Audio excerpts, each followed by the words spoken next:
And to round out this week's series of going through all of the big potential buys coming in to the end of the season, obviously round 20 here, there's plenty to talk about in terms of guys that could be rested from Origin and all that. So this is a focus on guys for the long term as well. Obviously, we have guys that are not named to exactly play this week as well, and I do have to add a few of them. I was just going through a bit of a list actually of guys that were only available this week, so it does include those that were on the bench. So it hasn't even got Payne Haas on that list, so we'll fix that. And if there's anyone else there, we'll discuss as well. But in terms of holds and sells this week, we'll start with that. And you're looking at players on a buy, obviously, as well. So we'll focus on a few of those players as well. So to kick things off, we do have the Sharkies who are on the buy this week. And if you're looking at all of the players in their sides, we'll have a look at, just a quick list here, which will be helpful. So guys that are relevant, you need to be looking at Nikora. He's obviously the big one. He's a clear hold, obviously, and a potential buy next week. You've got Kale Aro, who's going to be a hold as well. Ronnie, if you have him right now, he's a hold. Same with McInnes. I just think 1 week for anyone who's not injured currently, you need to be keeping them in your side. Braden Trindle, a potential buy next week as well. Teague Wilton could be one of those also. So that makes it pretty easy with that team, obviously, to make some decisions. Let's go to the Parramatta Eels next. And Mitchell Moses is obviously a clear sell, unfortunately, out for the year. Dylan Brown is now a clear hold. So keep him in mind, obviously, now that he's going to run the show with Dejan Assi and going to do a little bit more kicking and just run the show a little bit more, which is very helpful for him in fantasy. Wonder how helpful it's going to be in Supercoach. I'm not as sure on that one. Charlie Geimer could be a purchase next week. Brendan Hands scored well enough and played 80 minutes on the weekend, so you could hold. And he's obviously got this starting spot in the side as well.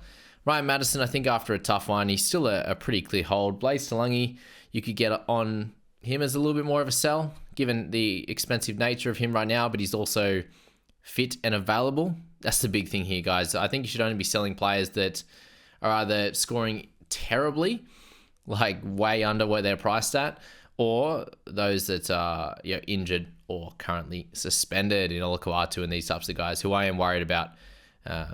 He's probably going to move out of my side, unfortunately. So that's the Parramatta Eels. And then we've got to go to the Dragons. Not too many to look at there. I think Lomax, if you own him, you're probably holding.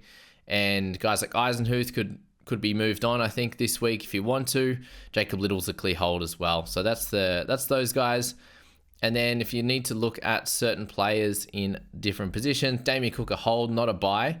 At this point, similar with Robson, you hope that he plays this week. Grant, you could look at this week. We'll speak about Little, as I said, as a hold.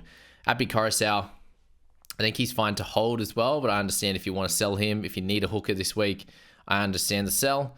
We spoke about Randall already, Wade Egan and the like there. Aaron Clark, you're probably at the time where you could sell him if you are still an owner of him. For the mids there, these are all the top guys, obviously. Carrigan, if you do own, you're just holding. Hopgood, you already would have moved on from. Colin Matangi becomes more of a buy. We'll speak about McInnes, as I said, as a hold. Cam Murray, you haven't bought yet, which is helpful. Max King, make sure you sell him. For the edges there, Hosking returns with his 50.6 average right at the top of the list there. So that's helpful. I will get into the Q&A where people will be asking on holds and stuff as well. Dylan Lucas, I think, is one that if he does actually stay on the bench, you probably have to sell him if he's not going to make this starting side. But we know week to week he gets opportunities and that happens. If you're looking at the halves, obviously make sure you do sell Hines this week. That's the big one from this list. Don't sell Brown anymore. And sell Mitch Moses. They're the two big ones this week. Hold on to Galvin. These types of guys there. For the centers, Ewan Aikens, obviously the sell for the week, given he's out. And then you've got Braden Burns, how good's he up on that list. Jesse Raymond, I think you're holding on to him. I didn't mention him yet. Will Penasini, a few people asked, do we sell him now? Look, he can't go too much worse. The team can't go too much worse than what's happening. So I think it's fine just to hold. But I do understand if you're done with him, you can sell him as well. So that's cool. All right, let's just get into some of the gun purchases this week. And then we'll go from there. So Reed Marnie, 727 in the hooking position, averaging 54.6 for the year, priced at 52. So a small discount on where he's been at after that one random 42, which slowed him down. But he's a great purchase this week. Very, very consistent and has a nice run of games. And I think he'll get the odd try assist, get some decent kick meters like he has been, and continue to do great things. Harry Grant, I've got a little bit more of like a cautious buy. I think if he plays, you can still purchase him, but I don't think that this week is the week. to buy him, given he's coming off a sternum injury, 50-odd minutes in Origin. I doubt he plays 80 minutes for Storm, even if he does play. But next week could be a fun one, and he's likely to be even cheaper than the 657 he's at right now. Coruscant we spoke about as a hold or potential sell. Payne Haas at 830k. A really solid one to look at this week, I expect. If Carrigan's out, Haas will play and will still play probably his normal minutes now if we do see Carrigan out. Oh, and that actually helps. If Carrigan's out, that means Willison will play a few more minutes. So that's good. I like that. But priced at 59, averaging 62 for the season. We know that he's a 60-plus guy and doesn't have a high break-even or anything like that. So Payne Haas, one of the best buys for the rest of the year and a great captaincy option with the run that they have. Obviously, just a one game he'll miss from here on in, which should be fine to cover if you only have one or two Broncos players. Keon Kolomatangi becomes a very, very good purchase this week at 767. Very similar price to that of Isaiah Yeo, but Kolomatangi will play every single game from here on out. And the next 2 weeks, he could get a try against the Tigers too. But, Tigers and Canberra should get plenty of work and will play massive minutes again in that lock position. He did play 61 minutes that game that Murray was there, so be aware of that. He could go down to 60 once Murray returns, but he is out for the next couple of weeks. And he just continues to absolutely score in a dominant fashion, 68, 69, and also 65 there. And even that game in round 18 when Murray was available, he still played that 70 minutes. So he could stay there. He could go down to 60. Who knows? But he did go 80-80 in those 2 weeks before. So in the lock position. So maybe that was just the reason why he got a couple less, whereas he might settle into this sort of 70-minute role. Priced at 55, but hitting 60s for fun at the moment. So he's someone on my radar, and he's fairly highly owned now. 40% in the top 1,000 and top 5,000 there. Adam Fanua-Blake, cheaper than all these guys, and we know the quality that he possesses. Priced at 49, averaging 55 for the season, so has had a little bit of a lower run over the last 5 weeks or so. 260-plus scores and 4 scores below 50 there, which is pretty frustrating, and 3 scores below 40. So I imagine with Torkel Harris out now, he's going to step back up into a 60-minute or so role, and they've had the week's rest. That'll be helpful for him, and hopefully he can dominate for the rest of the year, basically, is the story and the theory with Adam Fanua-Blake, and he's gone on a little bit of a drought in terms of try scoring. He was doing really well at the start of the season, had a good little stretch there up until round 14, but has been slow since then. So I imagine over the next few weeks, he's got Canberra, Tigers, Para, Dolphins. They have a really nice run. I think he can score a try for sure. So Adam Fanua-Blake, get him on your list.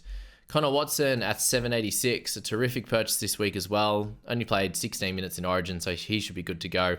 And we've seen there, once he's moved into that hook or a lock position, it's been absolute fire. So for the lock position, just for this year alone, we see here really good scores in 2021 as well. So even if we want to add them in, 69.7 minutes for 62 average, which is pretty incredible. And then for this year, season 2024, he is averaging 70 in his lock game. So that includes a 75, 51, a 65, and a 91, which is just pretty ridiculous in that one. But that game that he played lock, where he got 51, he actually moved to center, and he was crushing it in that point, and then moved to center, and that slowed him down. I think it was 40-odd in 30 minutes or 30-odd minutes, and then moved into that spot for 51, end up with a 51. So he even has a chance to go even higher, which is absolutely incredible, and is someone that you should be looking to target over the next few weeks, but does miss a game, obviously, in round 23 there, 4, 5, 6, 7, 23. So keep that in mind for Connor Watson, but an absolutely terrific buy this week. One that's fairly expensive, obviously more expensive than Watson, and has been scoring incredibly well in the recent month, 64, 68, 75, and 110, with a try or a try assist in each of those last 4 games. So backing up after playing really big minutes in Origin. I'm not sure if this week's the week, but he does have a super low break even at 10, which is just crazy at 807k, coming off a massive ton, and could continue to do great things and score tries or set up tries in this run that I was just talking about, similar to that of Adam Fanua-Blake, and he's in the form at the moment. So dual position, 807k. There's definitely worse picks. Speaking of worse, could be worse picks, Joe Tarpany, a really solid one to look at this week. I do think if you're comparing price points, 30k up, 40k up to get to Watson, I'd definitely pick that. 50 or 60, 70k down, whatever it is to get to Adam Fanua-Blake, I'd go for that option as well. So he just seems to be in the middle, a guy that's really solid without yeah, he has a couple of upside games, but he also has the lower 40s and 50 type of games in him. So yeah, price of 53, a higher break even. Yeah, you could leave him. For Fafita, not playing his best, but still picked up a 62 on the weekend with the HIA as well. So he should be fine to continue to get back to sort of the 50s to mid 60s to 70. So solid enough. Basically where he's priced at right now. Where he's averaging right now, 63.6, priced at 59. You get a little discount on it. He's owned by everyone, so if you don't have him yet, try and get him, I think. Definitely get him over Crichton, just with the bye. Like that extra game that they miss is pretty important, obviously. And, you know, he had a few lower games there, lots of demerits, and then he turned that off on the weekend for a 73 and looked great in that game. But I'm not sure if he is actually going to play this weekend after, you know, copping a neck injury, burn or whatever it was, and then coming back and playing the rest of the game. He might be pretty sore with that neck. We'll see how that one plays out. But how good's the upside down smile on his face there too. So 754, a fairly solid price to jump on there. Speaking of a solid price there, Jacob Preston, just in and out of this side with injury. Obviously a tough season from that standpoint, but he continues to score well. Anytime he starts in that second row this year, he's had an absolute belter of a game. Second row for 2024. We know what he did last year, but he's averaging 55. So he has that in his game. That's at just a tick under 70 minutes a game. So if he gets to 80, I think he can be at least a 55 guy, potentially a little bit more in this good team. Does he keep the spot when Salmon returns and these types of guys? But I think so. By that point, he'll have a few games under his belt, and he deserves to play 80 minutes. He's one of their better players, even though the team's full of them right now. Eli Katoa, 675k. Price to the 48. He's in a spot where he's dropped down a fair bit in price and hasn't played super well in the previous 5 weeks. Hasn't hit over 60 since those games before. But we know that if he can get back to some try-scoring ways like he did in last game as well, picked up a 57, turn those missed tackles down a bit and actually make a few more, get into the high 30s with those run meters, I think will be a good little way to go about it for Ellie. And is a solid one. You could go for other guys that are cheaper, and Currans and these types of guys could definitely do a job for you. Nathan Cleary at 860k. So, is it time? They did come out and say that he was going to let Luai take over a little bit more in the kicking and stuff like that. I wonder if Luai actually played this week, but in general, they're going to split that role. Luai's playing great this year, and he doesn't have to dominate the kicking, the boot as much as he can. Edwards is out. He'll probably take the goal kicking back, Cleary, and could definitely have these massive games. We know he has it in him. You see here, 100, 106, 101. These are 3 games last year. He could come out and do it straight away, but he's also not played since round 10. He was doing great, but he got injured in that one himself. So, and that was with the try-saver and big kick meters and everything like that. So if they're going to split those kick meters a bit, I wonder how this is going to play out. Is he going to have the 58 games and stuff like that? He's only had the one high game this year of 75. Can he come out and dominate straight away? I don't think personally. Well, he definitely has the opportunity to, but I don't think it'll happen. I'm going to play the percentages there and not pick him up this week and potentially look at him in the next few. But still a great option, and a lot of people are picking him up. I think it's almost 6% of the game are picking him up. Someone who's still a really solid guy to have. I do think that he'll struggle a bit, especially if Crichton plays this week. He might miss a bunch of tackles, but following that, I think is still a really good purchase, is that of Jerome Hughes. We have Munster coming back soon, and we know he doesn't score as well with him, but that has been in previous years when he hasn't played very well. So he's playing incredibly well at the moment. Very sad about that 46, but I think that kick meters will go up, tackles will go up and everything in the next few weeks, and run meters as well. Should be able to get back into the 100 against better teams, to be fair. Kind of just was too side to side for him. It didn't really work out. So if he can get back to 60s, which I think he can, he's awesome at priced at 56, but you could wait a week as well. Fogarty, speaking of guys that could come back with a bang, like Cleary, but it has been a lot of games off. And we know the kind of kick meters he was showing this year, which was absolutely incredible there. 2024, if you look at games where he played over 50 minutes, so he only played 6 games there, but he averaged 60.5 and he's priced at 54. So a higher break even, obviously, after that lower scoring game, but we know what he can deliver. And he had one score under 56 in that time where he played a full game. So Fogs is an interesting one. They have a pretty solid run for the rest of the year. One game against Penrith and then Roosters, so will be a bit tough for them, but if he's a warm body playing, then that'll be decent and helpful for your sides. So Fogs, a really solid one to have a look at 750. but do you just spend up and go for Cleary instead? Or go down to DCE at 720k. He'll be pretty upset with that loss, obviously, and he'll want to avenge that this week against the Titans. Does have a bye in a couple of weeks. He absolutely dominates in the back end of season. So we saw the end of 2023. He went 88, 68, 106, and 98, which is absolutely incredible. The back end of 2022, he was a little bit lower. So he went good here sort of through the Origin bye period and then kind of slowed down at the end. So it could be more like this. He also has Brooks next to him taking some kick meters and the like. That was a 442 average year, 466 in 2023, and a 419. So a little bit down on that. Obviously spreading across the board in terms of players as well. He's had 2 really good games to finish recently, 76, 69, but he could just go back to these 40s, 50s, 34 in there as well. So up to you. I think it's a risk that you could take that could pay off. And then a little bit lower, Matt Burton, 18th man. He was getting excited about the win there, given he was he could have almost come on for sure. But Matty Burton there with 705k. He's priced at 50, averaging 52 in a good spot. Overall, a couple of low ones randomly spread out across these last bunch of weeks, 44, 27, but has 60s and 70s and mid 50s in around that. So he could do that for the back end of the year. I don't expect he will get a rest unless they secure a spot in the top 4 or like 5th position or something like that. So really solid one as well. For the centers, Dane Gagai at 702k. He's just the best center available. Does have a bye next week, so I think you could leave him for this week and then he'll jump on in like the Tigers matchup after Penrith or something like that, or even Penrith will be fine. He's a tackle busting type of player, so it won't matter too much to him. But yeah, just wanted to note him. He's obviously the best center you can buy right now with Aiken Gonskis. Ruben Garrick, the next guy on the list, 614. I'd look to buy him now instead. They do obviously have a little weird run, obviously, with Titans playing well into Roosters and then the bye. But at 614k, a no-brainer of a pick, just dominating in terms of base in the previous 2 weeks. Got a little bit of attacking stats last week, but his base was up there, 17 tackles, 2 misses, 186 meters. When he doesn't get concussed, as I said, he's a 55 scorer, which is 10 points undervalued. So jump on. Kalyn Ponga, you could jump on this week. He played, an okay amount of minutes, 30 minutes or something in the middle, and made some decent tackles and everything. He's someone at 718k. You could wait a couple of weeks on as well, as I said, with the bye next week. Probably just wait on him, but someone you could jump on as a difference maker. Jaden Campbell, this one's sad for me, but I'm glad I got him in Supercoach at least.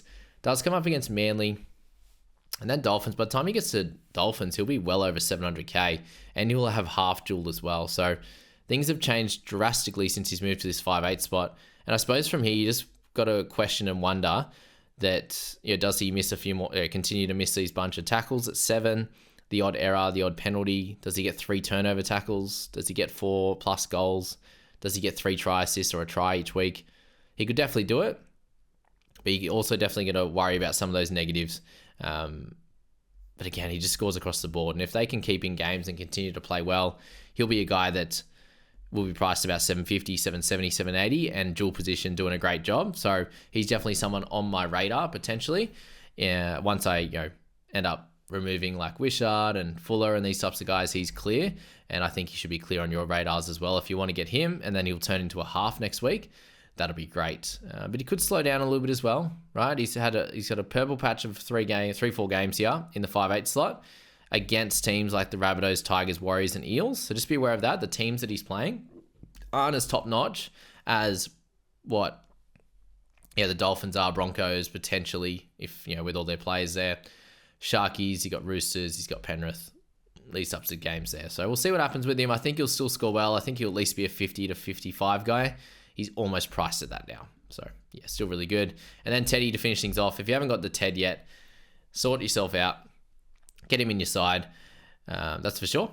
But at 823k, priced at 59. Best available there for sure. Lock him in.